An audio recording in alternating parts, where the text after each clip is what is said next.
Hello student, आज हम ऋणात्मक तथा धनात्मक पूर्णांकों का गुणा सीखने वाले हैं, जिसके अंतर्गत आप चिन्हों की समझ बना पाएंगे। तो देखिए, हम 4 सवाल लिखते हैं यहाँ पर। पहला सवाल -2 गुणा 3, दूसरा -2 गुणा -3, तीसरा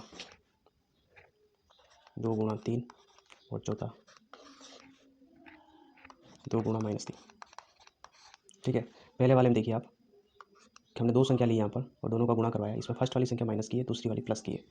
यदि सेकेंड वाली संख्या माइनस की है तो उसको हम ब्रैकेट में लिखते हैं, नहीं तो उसको एज इट इज लिख लेते हैं। तो देखिए, पहले सवाल में पहली संख्या हमारी माइनस की है, ये वाली, और ये वाली प्लस की है, तो इसको इस तरह से लिखा गया है। सेकेंड वाली में देखिए, फर्स्ट वाली माइनस है और सेकेंड वाली माइनस की, इसलिए उसको ब्रैकेट में लिखा गया है।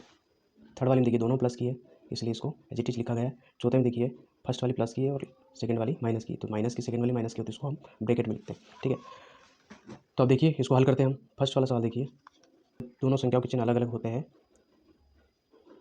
तो आंसर माइनस का आता है, और संख्याओं के चिन्ह एक जैसे होते हैं तो आंसर प्लस का आता है। तो देखिए, यहाँ पर दोनों के चिन्ह कैसे एक जैसे हैं, इसलिए यहाँ जो आंसर आएगा वो प्लस का आएगा। तीसरे देखिए, यहाँ पर भी दोनों संख्या है, प्लस की है, दोनों के चिन्ह एक जैसे हैं, ये भी प्लस का है और ये 3 भी यहाँ पर प्लस का है, इसलिए इसका आंसर भी प्लस का ही आएगा।